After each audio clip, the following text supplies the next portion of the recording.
सहनाववतु सहनौ भुनक्तु सह वीर्यं करवावहै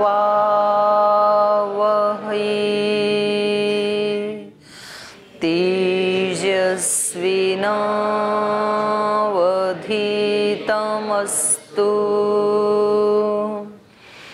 मा विद्विषावहै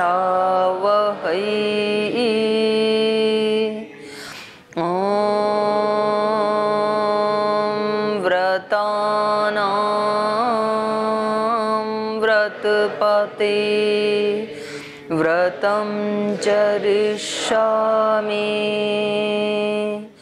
तच्छकीयं तन्मे राध्यतम्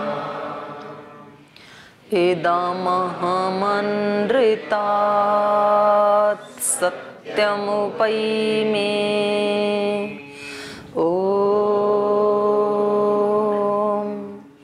शान्ति शान्ति शान्तिः।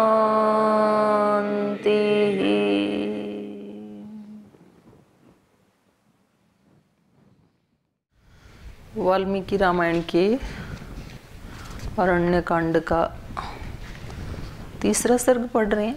कल तो आप चौथा बता रहे थे, तो 222 पृष्ठ पे तो तीसरा सर्ग है। तीसरा सर्ग चल रहा है, तो 3 सर्ग पढ़े थे हमने पहले। और यहाँ जो प्रसंग चल रहा है विराध के वध का, तो राध का मतलब है राध साध संसिद्धो, और उससे उल्टा विराध जो संसिद्धि से विपरीत, अर्थात जो सिद्धियों का नाश करने वाला है, उस असुर का नाम विराध है। तो कल हम चर्चा कर रहे थे कि सबसे पहले असुर हमारी विवेक बुद्धि के ऊपर अटैक करते हैं, क्योंकि यदि व्यक्ति की बुद्धि ठीक है तो उसके ऊपर फिर असुरत्व तो हावी नहीं हो सकता है। तब तो वो देवत्व में ही रहता है जब तक बुद्धि ठीक दिशा में काम करती है तो। और यदि विपरीत बुद्धि हो गई है तो फिर वो देवत्व से हट करके फिर वो आसुरी संपद में प्रवेश कर जाएगा। जैसे चोर घर में आते हैं तो सबसे पहले क्या करते हैं, बिजली के तार काटते हैं या तो स्विच ऑफ करते हैं। अंधेरा होना चाहिए पहले घर में, प्रकाश में कोई चोरी नहीं करता है, क्योंकि कोई भी जग गया तो दिखेंगे ना वो आने वाले। तो आते उसका सबसे पहला काम होता है लाइन कट करना, लाइन काटता है वो। तो ऐसे ही असुरत में यहाँ विराध ने सबसे पहले अटैक किया सीता माता के ऊपर, और इन दोनों को वो डांट रहे हैं। तो ये हम पढ़ेंगे। तो कल जो हमारा पाठ हुआ था उसमें से किसी को कोई प्रश्न है, कुछ पूछना है? ओ माता जी प्रणाम। माता जी, सुबह स्वाध्याय के समय वाक्य पढ़ा कि मतलब जो व्यक्ति असत्य बोलता है वो भयभीत रहता है, और बिना भय के मतलब मुक्त हुए आदमी सत्य बोल ही नहीं सकता। जो भयभीत होता है वो असत्य बोलता है, और आपका कहना है जो भय मुक्त नहीं है वो सत्य बोल ही नहीं सकता। जो भय मुक्त नहीं है वो सत्य बोलेगा ही नहीं जी। तो दोनों में अंतर क्या है? मतलब विचार एक ही तो बात है, व्यक्ति असत्य वो व्यक्ति बोलेगा जो भयभीत है, जिसको भय नहीं है वो सत्य बोलेगा। अर्थापत्ति से यही तो निकला। व्यक्ति के जीवन में माता जी भय कहीं ना कहीं बना ही रहता है। जैसे कई लोग कहते हैं कि मुझे मृत्यु से भय लगता है, और मृत्यु होनी है, सत्य है ये, इसमें कोई दो राय नहीं। तो मृत्यु का विचार छोड़ के इस भय से मुक्त हुआ जा सकता है क्या? मृत्यु का विचार छोड़ के मृत्यु होगी, हाँ, ये भय सताता है। हाँ, और इस विचार को मतलब ना भी करे तो भी मृत्यु होनी है, हाँ, लेकिन वो भय तो नहीं जाता माता जी। ठीक है, क्लेश है वो एक, उसको माना ना, 5वां क्लेश तो माना है, अभिनिवेश क्लेश उसी को तो कहा। आपका प्रश्न क्या है? भय से मुक्ति का उपाय।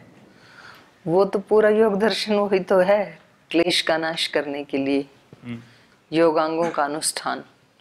5 क्लेश बताई ना, अविद्या, अस्मिता, राग, द्वेष, अभिनिवेश। तो ये केवल एक अभिनिवेश की ही बात नहीं है। अस्मिता, राग, द्वेष कहाँ जाते हैं? 24 घंटे तो अस्मिता में ही तो जीते हैं हम। अस्मिता का मतलब शरीर के प्रति अहम बुद्धि होना। तो हमारे सारे व्यवहार किस बुद्धि से होते हैं? शरीर बुद्धि से ही होते हैं। शरीर को अच्छा खाने को मिले तो लगता है कि आज मुझे अच्छा खाने को मिला। शरीर का कोई सम्मान करे तो आज मेरा सम्मान हुआ। शरीर को कोई अवार्ड मिले तो आज मुझे अवार्ड मिला। शरीर का अपमान हो तो आज मेरा अपमान हुआ। तो ऐसे इसके प्रति तो मैं बुद्धि में रहते हैं हम। यही अस्मिता दोष है। अविद्या, अस्मिता, राग और द्वेष ये दोनों साथ ही रहते हैं। तो किसी न किसी से हमारा राग रहता ही है। राग है तो द्वेष भी है, पक्का ही है। वो दिखे या ना दिखे, हैं तो एक ही सिक्के के दोनों पहलू। या तो कभी तो द्वेष दिख जाता है हमें किसी के प्रति, द्वेष बुद्धि, तो समझ लो कि राग भी है कहीं ना कहीं। या तो राग दिख जाता है तो समझ लो कि द्वेष भी है। वहां पर ही आया ना व्यास भाष्य में, चैत्र नाम के एक व्यक्ति की अगर किसी महिला में आसक्ति है तो समझ लो सारी धरती की महिलाओं में आसक्ति है। फिर वो अभी छिपा हुआ है, प्रसुप्त अवस्था में है वो राग तो है। और यदि ये राग है तो कहीं ना कहीं द्वेष भी है, उसमें कहीं बाधा आएगी ना तब वो प्रकट हो जाएगा। तो अब सब व्यक्तियों की अलग अलग प्रकृति है। चाहे तो आप राग से शुरू कर लें उसको हटाने के लिए, चाहे द्वेष से कर लें। राग से हटाने का है कि हमें पता होता है किस किस के प्रति हमारा राग है, आसक्ति है, तो पहले वहां से न्यूट्रल होना शुरू करें हम। जिसकी जहां भी है आसक्ति, कहीं माता पिता में है, कहीं गुरुजनों में है, कहीं अपने मित्रों में है, या गृहस्थी हैं तो कहीं पति पत्नी में है, बच्चों में है, बॉस में है, एम्प्लॉय, कहीं भी है, कहीं तो कहीं होती है व्यक्ति की। और भी कहीं नहीं है, कोई बिल्कुल जंगल में रह रहा है, उसने कुत्ता बिल्ली पाल लिया, कुत्ता बिल्ली में आसक्ति हो जाती है। भरत जी की हो गई थी ना हिरण में, भरत मुनि की। तो कहीं ना कहीं तो हो जाती है। तो आप समझ लो कि फिर कहीं ना कहीं तो द्वेष भी है। तो ये सारे तो क्लेशों को तो लेके घूम रहे हैं हम, इसीलिए तो धक्के खाने के लिए यहाँ आए। धक्के खाने के लिए नहीं, धक्के खा चुके बहुत सारे, तब यहाँ आए। अभिनिवेश भी बना ही रहता है। मृत्यु से भय इसलिए लगता है कि जो कुछ हमें प्राप्त करना था वो अभी किया नहीं, तो मृत्यु आ जाएगी तो मेरा काम पड़ा नहीं रह जाएगा। ट्रेन में आप जा रहे हो, आपको जाना है दिल्ली, और गाजियाबाद कोई उतारने लगे तो कैसा लगेगा? और दिल्ली आने पे कोई कहे कि बैठे रहो ट्रेन में, फिर तो भी बुरा लगेगा, रहना ही नहीं चाहोगे आप उस ट्रेन में, क्योंकि आपका डेस्टिनेशन आ गया, जहां पहुंचना था वहां पहुंच गए। तो इसके लिए ऋषियों ने कहा प्राप्तम प्रापणीयम, जो प्राप्त करना था वो प्राप्त कर लिया, तो अब अपने शरीर को मैं छोड़ दूं। तो अपनी इच्छा से वो मृत्यु को बुलाते हैं, मतलब शरीर को छोड़ते हैं। और जिनका अभी डेस्टिनेशन आया नहीं, लक्ष्य पूरा हुआ नहीं, लक्ष्य क्या था?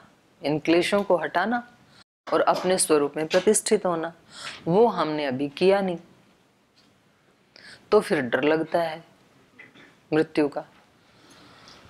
और जैसे जैसे आयु बढ़ती है वैसे वैसे वो थोड़ा सा चिंतन और बढ़ता है, क्योंकि युवकों को कम भय लगता है मौत का, क्योंकि उनको लगता है अभी तो काफी उम्र पड़ी है, कर लेंगे। पर जो नजदीक पहुंच गए कि अब तो 10, 15, 20 साल बचे हैं, तो उनको और ज्यादा टेंशन होती है। फिर उनको कोई कहे कि कर लो योगाभ्यास, बोले अब क्या करें, उम्र तो गई। तो गई तो भी बोले अब तो अगले जन्म में देखेंगे, ये जन्म तो गया, पर अगले जन्म में देखा जाएगा नहीं, क्योंकि आज संस्कार नहीं बनाए तो अगले जन्म में बनेंगे कैसे? आज जिस स्थिति से हम विदा हो रहे हैं, अगले जन्म में बिल्कुल वहीं से यात्रा शुरू होगी। तो इसलिए हमें गुरुजन संतजन बताते हैं, भाई एक दिन भी जीवन का बचा है ना, कि कल मरना है, पक्का है ये, तो आज भी ऊंचा लक्ष्य बनाओ और उसके लिए जितना कर सकते हो उतना प्रयास करो। एक दिन भी तो कम से कम एक संस्कार तो बनेगा। और हो सकता है अंतमति सो गति, इस मति में आप जाओगे तो अगले जन्म में वहीं से प्रारंभ भी कर दोगे। तो भय मुक्ति तो होगी योग के अनुष्ठान से। सफाई तो सफाई में लगने से ही होगी। कल बताया था ना दिवाली की सफाई। अब केवल चिंतन करते रहें, मेरी तो दृष्टि गई आती हूँ कहाँ क्या सफेद सफेद हो रहा है। आप लोगों की दृष्टि यदि जाती तब तक तो सुखा डालते उसको। और दृष्टि जाके भी एक्शन नहीं लेता है व्यक्ति, दृष्टि तो गई ही होगी। तो हमें दिखती तो हैं चीजें, अपने जीवन में भी दिखती हैं, दूसरों के भी जीवन में दिखती हैं, पर हम अपनी तरफ से बिल्कुल पीठ करके खड़े रहते हैं। उधर होती हैं आंखें हमारी, इधर नहीं होती। क्योंकि भगवान जी ने ये वाली आंख तो बनाई ऐसी है, परांचिखानी व्यतृणत स्वयंभू तस्मात् परान पश्यति नान्तरात्मा। अपने आप को तो देखती नहीं है ये, तो इसलिए दूसरों के दोष दिख जाते हैं, अपने वाले दिखते नहीं हैं तो सही, अपने में भी हैं। तो जब दिख जाएंगे उनको हटा देंगे। और हटाने से पहले भी भय चला जाता है, तब चला जाता है जब साधक भगवान की या गुरु की शरणागति में आ जाता है। जैसे छोटे बच्चे में भी दोष तो होते ही हैं, बिल्कुल छोटा बेबी है जो, लेकिन जब अपनी माँ की गोद में होता है तब निर्भय होता है। फिर बिजली चमक रही है, बादल गरज रहे हैं, बारिश हो रही है, उसको कोई चिंता नहीं है। तो इस स्थिति को रामकृष्ण परमहंस कहते थे बिल्ली के बच्चे की तरह। बिल्ली का छोटा बच्चा होता है ना, तो बिल्ली अपनी दाढ़ में दबा के एक स्थान से दूसरे तीसरे चौथे पांचवें पे ले जाती है, उसको कोई चिंता नहीं। चिंता सारी बिल्ली को है, वो कैसे ले जाएगी, मारेगी तो है नहीं क्योंकि उसी का बच्चा है, जहां ले जाएगी ले जाएगी।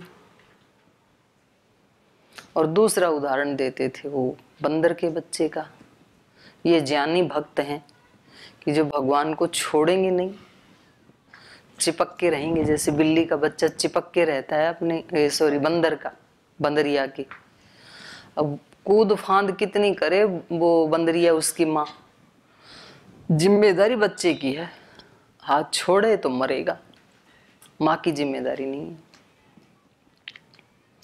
तो ऐसे साधक को या तो शरणागति के भाव में आ जाओ कि भाई हमने अब अपना जीवन सौंप दिया, अब सौंप दिया इस जीवन का सब भार तुम्हारे हाथों में। फिर चिंता मत करो कि जी यहाँ तो फिर हमें तो पढ़ाने में लगा दिया तो हमारे करियर का क्या होगा, आगे क्या होगा, जी यहाँ तो संगठन में लगा दिया, जी मेरी तो रुचि इधर थी जी। फिर वो अंदर उधेड़बुन नहीं चलनी चाहिए। फिर शरणागति का मतलब अब आप निश्चिंत हो गए, ये जीवन धर्म के नाम, गुरु के नाम, राष्ट्र के नाम, जैसे शहीदों ने कर दिया था, तो फिर उनके मन में कभी एक क्षण के लिए भी ये नहीं आया कि मारो रही है, चलो शादी कर लेते हैं, या जेल में पड़े पड़े क्या करेंगे, देश तो जब आजाद होगा हो जाएगा।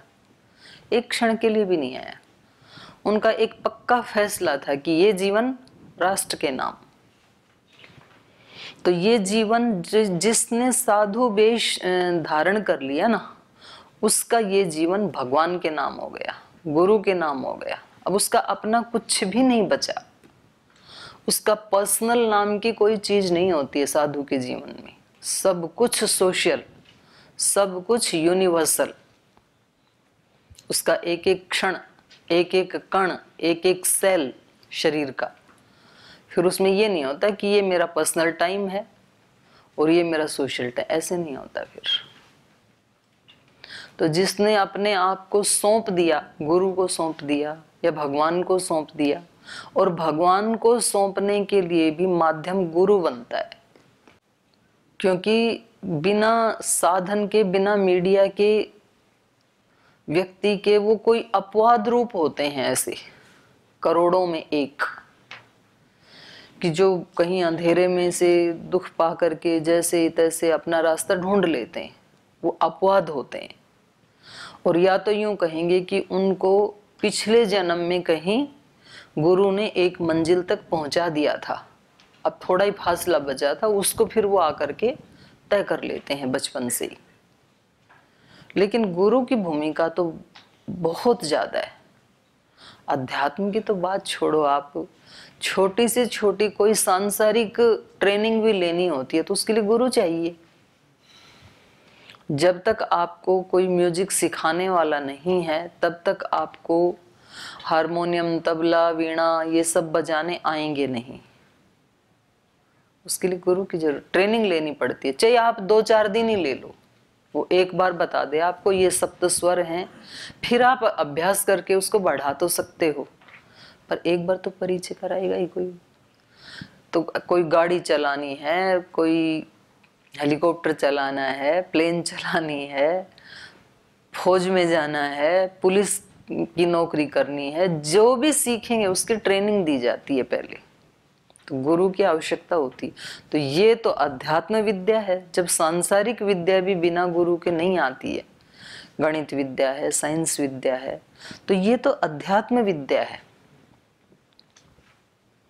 और मैं तो एक बात फील भी करती हूँ, मैं बोलती भी हूँ, एक तो शरीर विज्ञान सबको आना चाहिए। क्योंकि हमने क्या सोच लिया भाई, शरीर विज्ञान किसको आना चाहिए? डॉक्टरों को आना चाहिए। और उसमें भी पार्ट्स कर दिए फिर हमने, एक आंख का डॉक्टर अलग, कान का अलग, हार्ट का अलग, लंग्स का अलग, अलग अलग पार्ट के अलग अलग डॉक्टर। वो ठीक है, वो एक प्रोफेशन हो गया। तो डीप नॉलेज बेशक नहीं है हमें, लेकिन किस किस ऑर्गन का क्या काम है, कैसे ठीक रखा जा सकता है, इतना तो पता होना चाहिए ना। शरीर भगवान जी ने हमारे को गिफ्ट किया है कि डॉक्टर को किया है? हमारे को किया है ना भगवान जी ने। और उसको जिंदगी भर हम चलाते हैं कि डॉक्टर चलाता है? हम चलाते हैं, उसका यूज तो हम करते हैं ना। तो जो चीज हमें मिली है उस डिवाइन से मिली है, और डिवाइन चीज ही मिली है, तो उसकी नॉलेज हमें होनी चाहिए कि किसी दूसरे को। कोई गाड़ी हमें गिफ्ट करता है और गाड़ी हमें चलानी है, तो उस गाड़ी की नॉलेज हमें होनी चाहिए कि दूसरे को। तो शरीर विज्ञान केवल साइंस वालों के लिए नहीं है, शरीर विज्ञान हर व्यक्ति के लिए है। जिसको भी शरीर मिला है उसको शरीर का ज्ञान होना चाहिए, तो साधन को ठीक रख पाएगा। वो ज्ञान ही नहीं है, बिगाड़ देगा फिर, तो उसको साधन मिलना व्यर्थ हो जाएगा। दूसरा, फिर अंदर के जो सूक्ष्म साधन हैं, जैसे मन है, प्राण है, बुद्धि है, आत्मा है, तो ये भी हमें मिले हैं, आत्मा को मिले हैं, मतलब ये तो इनकी विद्या है फिर अध्यात्म विद्या। तो ये भी सबको, तो दर्शन केवल दर्शन वर्ग के विद्यार्थियों को नहीं पढ़ना चाहिए, दर्शन धरती के मनुष्य मात्र को पढ़ना चाहिए। ये बिल्कुल सच्ची और पक्की बात है। मैं दर्शन की विद्यार्थी हूं इसलिए ये बात नहीं कह रही मैं। तो ये दो विद्याएं, शरीर विज्ञान और अध्यात्म विद्या, ये दोनों मनुष्य मात्र को पढ़नी चाहिए। तो इससे फिर उसके लक्ष्य की प्राप्ति बहुत नजदीक आ जाती है, यात्रा सरल हो जाती है फिर उसका ज्ञान होने से। इन दोनों का ज्ञान हो, व्यक्ति का संकल्प पवित्र हो और उसकी प्रकृति पुरुषार्थी हो, तो फिर अभ्युदय और निश्रेयस दोनों उसके चरण चूमेगा, उसको दोनों चीजें मिलेंगी। और ये सबको प्राप्त है, शरीर सबको प्राप्त है, सब मनुष्यों को। अध्यात्म विद्या सबके लिए प्राप्त करने योग्य है, सुलभ है, लेकिन दोनों को ही व्यक्ति करते नहीं है। ना तो शरीर का ध्यान रखते हैं कि कैसे ठीक रहेगा, और ना तो अध्यात्म विद्या, बोले ये तो साधु संतों के लिए है या जिनकी पढ़ाई पूरी होगी उनके लिए है। तो फिर वो जो उन्होंने प्राप्त किया है ना, वो भी फिर जीरो हो जाता है, उसकी वैल्यू, उसकी कोई कीमत नहीं है। और यदि इन दोनों को जान लिया तो उसके बाद जितनी भी उपलब्धि होंगी फिर वैल्यू बढ़ती चली जाएगी। पहले 1 का अंक लिखा, फिर उसके आगे 0 लगाई तो 10 संख्या बन जाएगी, और 2 लगाई तो 100, 3 लगाई तो 1000। अब कितनी भी 0 लगाओ वैल्यू बढ़ती चली जाएगी। और 10 0 लगा दी और 1 को मिटा दिया, फिर 10 0 की क्या कीमत है? 0 ही है। 10 लगा लो, 20 लगा लो फिर तो। और कोई प्रश्न है किसी का? उधर दे। हाँ बोलो। जैसे माता जी अभी वर्तमान में युद्ध चल रहे हैं विश्व के अंदर 1-2 देशों के, तो उनके प्रति मतलब हमारे जैसे साधकों का या फिर मतलब एक आम आदमी का क्या नजरिया होना चाहिए? क्योंकि उनके बारे में सुनते हैं, पता करते हैं ना, तो जो लोग घायल हुए मरे हैं उनके प्रति दुख होता है, और जिन्होंने किया उनके प्रति क्रोध आता है। लगता है कि उनका भी ऐसा ही हाल होना चाहिए।